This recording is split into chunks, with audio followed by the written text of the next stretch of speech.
Welcome to the Teachers on Fire podcast, where 21st century educators come to share, learn, and be inspired. We believe in the growth mindset, creativity, communication, critical thinking, collaboration, and strategic uses of education technology. Our mission is to share news and views from teachers who are crushing it in the classroom and making a difference for learners everywhere. I'm your host, Tim Cavey. Let's jump into today's episode. Today, I'm speaking with Sarah Robinson. Sarah is a high school vice principal serving in Fort Nelson, BC, Canada. I'm also honored to call Sarah a classmate as we both currently pursue our Master's in Educational Leadership degrees at Vancouver Island University. Sarah, thanks so much for coming on the show today. Are you ready to talk education? Absolutely, Tim. Thanks for having me. It's a pleasure. I can't wait to have this conversation. Tell us about your current teaching, or in your case, administration situation. Well, I am a VP for a grades 8 to 12 school. We have about 275 students, and I also teach one block a day. So, one 65-minute block a day of Aboriginal entrepreneurship, which is a Martin Aboriginal education initiative course. So it's a pretty cool block to get. That sounds really interesting. Tell us a little bit more about that Aboriginal entrepreneurship. What does that involve? Well, Paul Martin, when he left government and went on his way, he started this program. He really wanted to do something to help the Aboriginal youth in the country. So he has started this Martin Aboriginal Education Initiative, and one of his programs is an entrepreneurship course for Aboriginal students. It's a grade 11 course, and there's a grade 12 course as well.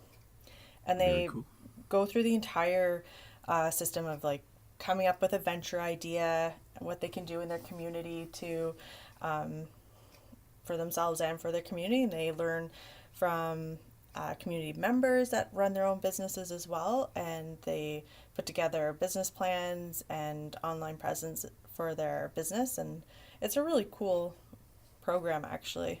That does sound very cool. Tell us about a low moment that you faced in your teaching or education career and how you overcame it. I haven't had a lot of low moments or overwhelmingly low moments that have really stuck with me. I think on like reflecting back, I think the hardest things are those days where you really struggle to get what you're trying to teach across. When I first started teaching, that happened more than I really wanted it to happen, right? And that really moved me into thinking about my own practice. What was I doing? And that led me into learning more about how we learn, how our brains function. That's and I think that's really fascinating, and just learning how our brains function in different ways and what we can do as educators to really meet those needs of our different students that we see. So came from low moments of having days where I didn't feel like I was being successful, but really has led to my ongoing joy of learning everything education. So fantastic. Yeah, I can relate with that a little bit. I remember, I don't know at what year it was in my career, but I remember the first time I heard people talking about metacognition and just that idea of, students being aware of their own learning. And that was so foreign at one point. But yeah, it's really sort of taking over education, and I think it's a really good thing. It really is, yeah. What is it, Sarah, that excites you about education today? This could be something really big, or it could be something on a really small level, like a favorite classroom activity that maybe you've done in the past, but what is it that really excites you today? I would say probably the huge shifts that are happening in education in BC right now. Everybody's really focused on authentic learning experiences and bringing the communities into the schools and the students out to the community. I think that's really huge. For me right now, is that so much more information is coming out about neuroscience and how we learn and how learning happens and what environments that happens in, and just what's going on internally as we're building up our beliefs and building up our skill sets. Those functions are happening in our brain, things are happening in there, just having an understanding what that is and sharing that with the students. I find that very fascinating. I also think back and I think, it's really exciting right now to be in education. So many big things are happening. And then I think, I wonder if, 100 years ago, that was, the teachers were in the classrooms are like, big things are happening right now. This is so exciting. Yeah. Was there some equivalent of growth mindset? I don't think there was. Tell us about one one education leader that we should be following on Twitter, and explain why. I follow so many people on Twitter right now. Anybody who's, popping up in multiple conversations. I couldn't have just one. I'm really into not an individual, but mind shift right now.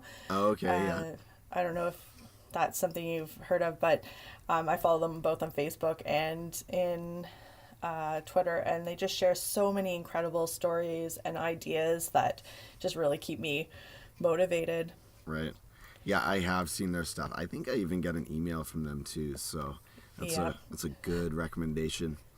If you weren't teaching, Sarah, you weren't in education, what would be your next choice for a career path? And tell us about this area and why it's a passion. That's such a hard question. This has always been my passion. I have a lot of educators in my family, so I just always thought I'd be in education. Yeah. I never thought I'd go to the admin side of education. So that's a different career path for me that I'm really enjoying and loving. If I wasn't in education, that's such a tough question. I feel like I'd be in something that involved helping people. Before becoming a teacher, I thought I'd join the military. Okay. So, but those doors are closing. But I thought, teaching in the military would be a really cool opportunity as well. So, I don't know. It's still education, I guess. Yeah, different kind of service. Tell us about a personal habit that contributes to your success. I do so much reading. I read a lot. So I'd say that's probably a number one personal habit. If there's something that you're interested in or you want to keep building on something, just read for 1 or 2 hours a day. That is awesome. I guess. That's pretty much all I do. But also I get to work really early. I really like getting here super early to work so that I can organize my day and make my lists. I'm a list writing person, so that might be a personal habit that helps me out on the day-to-day. I like that one too. Okay, moving along, share one edtech tool that you love using in your practice. And I know you're not in the classroom as much as you used to, be, but is there a tool that jumps out at you that you're really passionate about? I'm really passionate about my Remarkable tablet, which is not sort of classroom helpful, I don't think, but it's really reduced my day-to-day use of actual physical paper. So in the office, that's really great. In our classrooms, we have one-to-one Chromebooks. Okay. And using all of the Google add-ons right now there's just so much out there that is helpful. There's you need to do something, there's definitely an add-on that we can find for that for their Chromebook. So it's just so great for all of our students and their individual needs. Like Google Read and Write is a big one that we're really into right now. So, and getting our books from some of our students, we can download their books through ARC. Okay. Have you heard of ARC? I have. Yeah, so that's really cool for a lot of our students. I love those Google add-ons, and I typically go on a Google add-on binge until my computer Chrome shuts down and I just can't use it at all. Now, you said... Been there. Yeah. You said, Sarah, that you're a really big reader, so this might be a really hard question, but tell us about one book that you would recommend that all of our listeners should read. Does it have to be one thing? No, it doesn't have to be one. So I'm usually always reading a couple of books at a time, usually one that's education related and one that is fiction. Okay. Fun and learning. Absolutely. I recently read this book called All the Light We Cannot See. It was a winner of the Pulitzer Prize, and I think it was actually Goodreads where it came across my radar. Okay. So I picked up a copy, and it is incredible. It's about two youths growing up, and during the wartime, one of them is a French girl and one of them is a German boy, and it just goes through their experiences growing up in that time of war and how that affected them, and how humanity really is just amazing even during these super dark times that we go through. Very interesting. I highly recommend that one. Have you read Grit? I have not. I have not. You got to read Grit. It is so good. Okay. I read Grit during, it was actually last year, and I'm still really happy with the book. But I read it during one of my classes. We did silent reading for 20 minutes every block. Okay. So my grade 8 class, we would read together, just silently pick a book that we were interested in and just read for fun and for passion. Okay.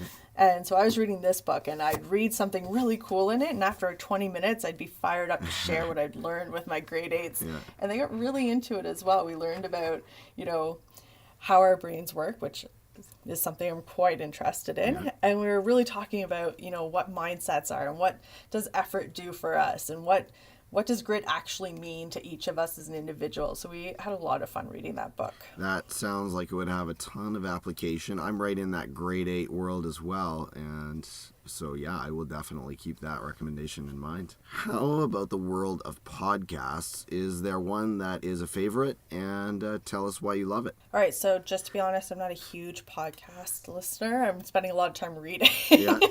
So, an hour or two a day. An hour or two a day, it's a lot.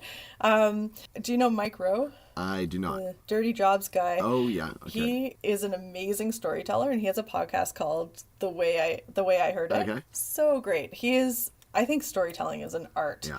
It is definitely an art form that I admire it so much. So Mike Rowe is a great storyteller. So I listen to his on occasion. Usually if I'm driving, I can put that on and listen to it. I'm going to be listening to this podcast. So Excellent. put that out there. It's my new favorite one there. And when I was looking through all my brain neuroscience, mindset, all these things that I'm really trying to incorporate into my day-to-day life as an educator, I came across Stephanie Faye Frank. Okay. Have you heard of her? She has a website called Mindset Neuroscience. Okay. And she is putting out a podcast as well. So she has, and it just really covers like mindset, but how our brains function and how we build skill sets and how we become proficient at doing things. Okay. So I'm going to check that out in the future. Fantastic. Sarah, you are definitely the neuroscience expert. I know who to come to when it comes to the brain and learning. Well, I wouldn't call myself an expert, but I'm interested. Yeah. Well, and that's how it happens, right? Moving into a little bit more fun, tell us about a YouTube channel that you enjoy and tell us why. And this might be one that you've used in the classroom or maybe one that just amuses you in your personal time. Amuses me in my personal time is Expedition Overland. Okay. It is such a great show. It's a group of people, there's families that go on overlanding trips, and they've been up to the Arctic, and they've been down to I think they went all the way down to Chile. That's the episodes I'm on right now, so I'm not quite sure how far they get, but they have really cool rigs that they travel in, and they do really cool things with their trucks. So it's very entertaining, really great and fun to watch. That's our go-to. Yeah. And is it just one family that is running this channel?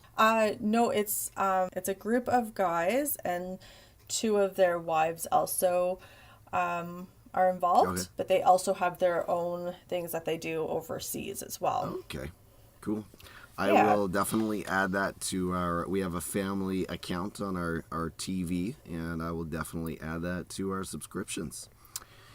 Definitely, it's great. Last question, Sarah. What are you watching when you're not reading and you have some downtime at home? What are you watching on Netflix these days? I currently just started Alias Grace just over the spring break. Okay. I'm not a huge Atwood fan, but I have a couple of her books that I do actually enjoy, and Alias Grace is one of them. And now it's on Netflix, which, Netflix is good for that. It is. It's been really enjoyable. I'm only a few episodes in, but it is really a great take on the novel. Very cool. Yeah, you don't strike me, Sarah, as a binger, are you? I do binge. Okay. I mean, I watched a series of unfortunate events very quickly. Okay. So I understand. You have your moments. That's good to hear that you. we have moments, yeah. Sarah, this has been so much fun. Thank you so much for coming on the show. What's the best way for people to follow you? On Twitter, SJR82, or people can email me if they'd like, sarah.robinson.82@gmail.com. All right, that sounds great. Sarah, take care, and we'll talk to you soon. All right, thank you. Bye-bye. Thanks for listening to this episode of Teachers on Fire, where teachers come to share, learn, and be inspired. Please subscribe to the podcast, leave us a review on iTunes, and follow us on Twitter at Teachers on Fire. I'm your host, Tim Cavey, saying goodbye for now, and we'll catch you next time, right here on the Teachers on Fire podcast.